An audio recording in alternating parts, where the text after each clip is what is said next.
may nakita ko mga posts, mga ate at kuya, and nahihiwagaan ako. Kasi,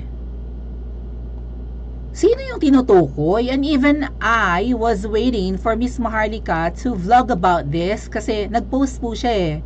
And sino yung tinutukoy niya na hindi mahagilap dahil na-overdose daw sa pulveron? Nakaka-overdose pala ang pulveron, no? Akala ko nakakatuyot lang ng lalamunan yan. Parang masarap kumanta habang kumakain ng pulveron na tapos mauubo ka di, talsik, mabibilaukan ka ng bonggang-bongga. O, siguro ito yung mamahaling pulveron. Again po, may dalawang klase ng pulveron. Merong mura, may mahal, di ba? Merong Goldilocks yung mamahalin. Meron din sa suking tindahan na tigpipiso. Dati nga, parang 50 cents meron ng pulveron nun eh. O, nung maliliit kami, parang may 25 cents pa nga. Kailan pa yun? Anyway, ito po yung post ni Miss Maharlika. Nahihiwagaan talaga ako kasi hindi pa nga siya nagba-vlog patungkol dito dahil siguro busy siya na di ba, i-tour around California si Attorney Glenn Chong, at of course meron ngang Christmas party sila. And siguro sooner, maybe later, sooner or later, siguro bukas or mamaya mag-live na yan sila ulit ni Attorney Glenn Chong. Nag-promise naman sila na mag-live sila ng another, parang part 3 na. Kasi yung unang live nila, yung parang kumakain lang sila sa labas. And then yung second, parang nasa hotel sila. And then may pangatlo pa nga daw, follow up. Ito yata yun, oh. May kahapon pinost si Miss Maharlika. May na-overdose sa pulveron at na-confine sa St. Luke's, Irma Gerd. Bakit? May ganyan ba talagang substance, lalo prohibited substance, mga ate at kuya, na kapag nasobrahan ka, pwede ka talaga ma-ospital? Ano mangyayari sa'yo? Mangingisay? Mangingisay, bubula ang bibig, titirik ang mata? Kasi yung murang pulveron, may mga nakakausap naman ako dati, lalo panahon ni Ngoy-Ngoy na talagang ariba ang murang pulveron, di ba? Yung yung Tiabo, may mas mahal sa Tiabo, syempre, no? Pero may nakakausap ako noon na parang lang, ang taas lang ng trip nila. Ganon, kapag ka nasasobrahan sila sa Tiabo. Higa na daw, talagang high na daw, something. May iba naman na kung ano-anong pinaggagawa. Like, nilinis ang buong bahay hanggang umaga, nagpulvero ng mura nung mga takip silim, and then gising na gising, buhay na buhay, nilinis ang buong bahay hanggang umaga, hanggang sa malobat.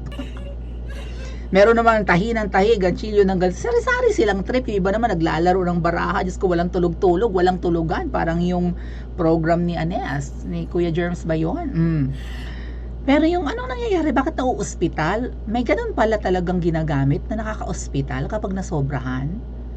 Kasi, alam nyo mga ate at kuya, na balita yan may pumasok na cocaine sa Pilipinas. Hindi naman manufacture ang cocaine sa Pilipinas I mean yung mamahaling pulveron, hindi naman manufacture yan dito. I don't know kung may magmamanufacture na, pero may imported cocaine na nasabat dyan sa NAIA. Like a month ago. So, hindi naman afford ng mga Pinoy ang gumamit ng kokaina. Mahal yan right? Ang afford ng mga Pilipino, Tiabo. Yan, kasi mura, nakakabili ka ng Tiabo ng 250, 300. Sa Mindanao nga daw, nakakabili ng 50. Ay, anong tama noon? Well, ang ingredient ng Tiabo ay galing sa baterya ng jeep. Ay, good luck, hindi ka talaga mating-aling, mga tat kuya. Nagtitake ka ng alkaline substance sa sobra-sobra. Daig pa ang asido, di ba? Ay talagang lusaw ang utak mo. Nung panahon po ni Ngoy-Ngoy, umabot ng 50 nakakabili ng 50 pesos na Tiabo sa Mindanao. Tapos sa lugar namin, 200, nagrereklamo sila, hindi daw puro, hindi malagkit, hindi lagkitan. So yung mga halagang 500 daw talaga yung bonggang-bongga, maligat or something, or mga tawag ng mga addictus na iyan. So sinong tinutukoy niya dito? Paki-comment niya sa comment section. May na-overdose sa pulveron at na-confine sa St. Luke's. St. Luke's parang mamahaling ospital, no? Ito ba yung nasa BGC, yung St. Luke's? Parang St. Luke's yung nasa BGC, or marami naman sigurong St. Luke's, hindi ako sure May nag-party talaga nung December 3 sa... What? May nag-party talaga nung December 3 sa palasyo ng mga ahas at kuting, abangan ang Boldiakan. So magbo-vlog si Miss Maharlika sooner, right? And maybe with together with Attorney Glenn Chong. So, boboljakin nila yung nag-party at na-confine sa St. Luke's. Ngayon mga ate at kuya, hindi lang ito ang iisang post na nakita ko, meron pa. Oh, si Sas nag-post din. Sino raw itong young politiko na tumodo sa... Oh, diba? Kaya nga sabi ko sa inyo yung picture, hindi naman talaga yan yung young politiko. Si Jake Cyrus yan, hindi siya yung topic natin. Kaya lang, mukha siyang politiko sa suot niya na naka-Amerikana, 'di ba? Tapos naka-kurbata, ganyan. Tapos may kamukha ba siyang politiko? Malay ko ba? Malay ko ba? I-comment nyo sa comments. Wala akong kamuwang-muwang sa mundo. Nene Packets! Ang St. Luke's daw sa BGC ay malaki na. Parang nadaanan ko nga po yung St. Luke's sa BGC, Ate Marga. So, yeah.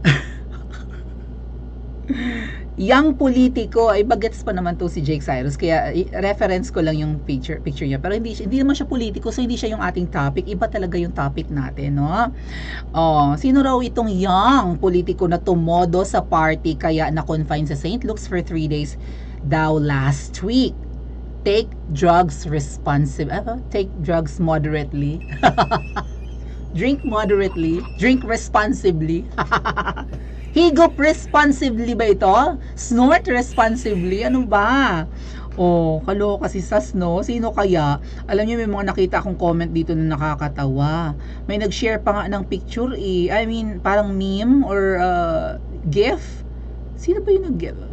Ay, ba't nakatag yung... ba't may nakatag? Pinatag yung kung sino man.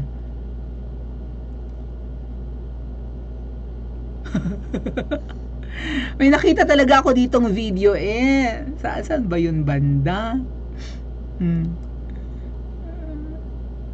All comments nga, baka makita ko. Sana makita ko. Sorry, mabilis naghahanap ako ng iba pang... May nakita akong video Young daw so hindi yung masyondaers, 'di ba, yung tinutukoy. Kung young baka yung yung bagets. Syempre young nga kaya bagets. Ano ba? Ay, nawala yung comment. Anyway, may isa pa yata dito. Anyway, ito may nakita na naman ako mga ate at kuya. Dami ko daw time si political witch boy. Dami ko daw time mag-post kaysa naman suminghot ako ng illegal na droga like, ha? Siya ba? Siya ba ang dahil nun? Kaya na ospital sa St. Luke's. Siya na nga ba ngayon ang bagong pulburon model? Huwag ko ang tamawi, walang pakulay. Okay. Sino tutukoy ni political witch boy na iyan? Ito pa. Sabay-sabay tayong halina't sumayaw. Sabay-sabay tayong magtawag ng uwak, Wong and Sandro. Bakit magtatawag ng uwak? Sa amin po kasi, mga ate at kuya, sa probinsya namin, pag nagtatawag ka ng uwak, ano yan siya yung ibon na parang kapag humuhuni, ibig sabihin may mamamatay. Tama ba? May ganun ba kayong paniniwala sa inyo? Sa amin, pag humuhuni yung uwak, binubugaw talaga yan. Kasi parang, may tawag dyan parang pinagdadasal ng ibon na may matuluyan. Tuloy. Parang ganun, tuloy. Tuloy ang tawag. Tuloy, something. Parang yung ibon ay nag-aantay na may matuluyan talaga. Pag narinig mo kasi yung parang may matutuluyan talaga, may matetegi talaga. Magtatawag ng uwak. Pag humuni ang uwak, mga ate at kuya, sa lugar namin, may matitegi bumbong. Yan yung ibon na ayaw naming humuhuni or 'di ba dumadapo sa malapit sa lugar namin. Kasi nangyayari po talaga yan. Parang I don't know, baka nararamdaman ng mga ibong yan yung 'di ba yung katawang mawawalan na ng kaluluwa or something, or nararamdaman nila yung kamatayan. Are they scavengers though? Hindi naman yata mga vulture, hindi naman buitre ang mga uwak, 'di ba? Ang mga buitre kasi mga scavengers yan talagang kumakain ng patay na laman. Pero yung mga uwak, bakit humuhuni? May ganyan kasi sa amin. Kapag humuhuni ang uwak, binabato namin. Kasi nga baka may matuluyan, baka may mamatay, matuloy ang pagkamatay ng kung sino man. Kasi nung naalala ko, nung buhay pa yung mga lola namin sa tuhod, pag may humuhuning uwak, talagang binubugaw yan ng mga tiyuhin namin, ganyan. mga lola namin kasi baka pumanaw yung lola sa tuhod namin. And then eventually pumanaw nga. Birth month pa niya yung kanyang pagpanaw. Di namin sure kung ano yung kanyang birthday, pero at least birth month niya yung kanyang pagpanaw. At may mga humuli at umaali-aligid na uwak. Ano ba ibig sabihin niya ano na to? Tapos ito pa, si Political Witch Boy nangiintriga talaga, oh. Ay, hindi pala si Political Witch Boy nag-share nito. Party si Sandy. So where is he? Ito, mga huling sandali ni Sandro sa kasal. Kailan ba yung kasal? Di ba December 3? I hope okay ka lang kung nasan ka man. Sabi. Ayan si Sandro yung nagdi-DJ. So party ano rin to? Party animal din si Sandro. Tugtog siya ng ganyan-ganyan. That's Sandro in the middle, diba? Mahilig sila sa kasiyahan, no? If this was on December 3rd, wala talaga silang pakialam sa mga Pilipino, mga ate at kuya. Right? Hindi naman siguro si Sandro yung tinutukoy, no? Pero sabi, nasaan ka nga daw? To be fair with Sandro, mga ate at kuya, sinilip ko yung Facebook niya. Puntahan natin siguro. Hold on. Open natin. Ano sa tingin niyo? Si Sandro ang tinutukoy nila? Okay, I'm here at Sandro's Facebook page. Wow! 1.6 million followers. Sikat. So, meron naman siyang ganap kahapon. BBM Cup 2023. Ayan, may mga, sabi ko nga sa inyo, may mga firing kineme. Nagputok-potok sila ng baril oy. Nag-firing sila. In-upload ito December 10th. Ano na ngayon? 12th na sa Pilipinas. So, linggo tong mga firing ganap-ganap. Ayan, nagpapaputok. Ay, si Sandro. Yun. Pero mga ate at kuya, again, kapag pictures lang at hindi live video, pwede kasi na late lang in-upload. Right? Pwede ako mag-upload ng picture na kuha ko pa last year. Malay nyo ba na last year pa yun?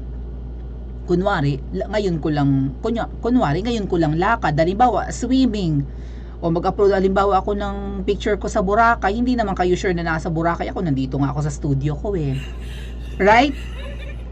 So, ito ba ay ganap kahapon, itong mga firing kinemilatik? As in nung nung pinicturean siya, ay ito'y katatapos lang ng kanilang firing kinemilatik? Firing squad. Hindi tayo sigurado, 'di ba? But yung latest post, yung post before nung December 10th ni Sandro ay December 2nd ba? Now hindi natin sure kung saktong December 2nd yan. Again, pag picture po, hindi mo sure na mismong araw na yun in-upload. Kasi minsan lilinisin pa nila yung picture, 'di ba? Pakikinisin pa yung balat, palilinawin pa, i-adjust yung saturation. Minsan the other day pa yun or next day pa nila i-upload yan, and hindi tayo sigurado kung, 'di ba? Katulad dito, December 2 ng alas 12 ng tanghali pinost, malay natin December 1 kuha, 'di ba? So si Sandro hindi naman siya everyday nagpo-post, pero kung makikita nyo, from December 2 hanggang December 10, walong araw na may vacant, 'di ba? Parang may window or walang ganap si Sandro. So hindi natin sinasabing si Sandro yung tinutukoy na ospital, pero sino nga bang talaga? Kasi ang iniisip din nila, si PBBM din ang na-ospital, mga ate at kuya, kasi nga nagka-COVID, right? At kung sa post ni Mrs. ang pagbabasihan natin, sabi niya, young politician o batang politiko na tumodo sa party. Tapos may video dito ng pagpa-party. Ayan video ng party. Connect the dots natin. Hindi kasi si Sandro ang tinutukoy ni Sas, ni Miss Maharlika, ni Political Witch Boy. Kakaloka, no? Paki-comment nga po sa comment section at mag-like and subscribe din po kayo.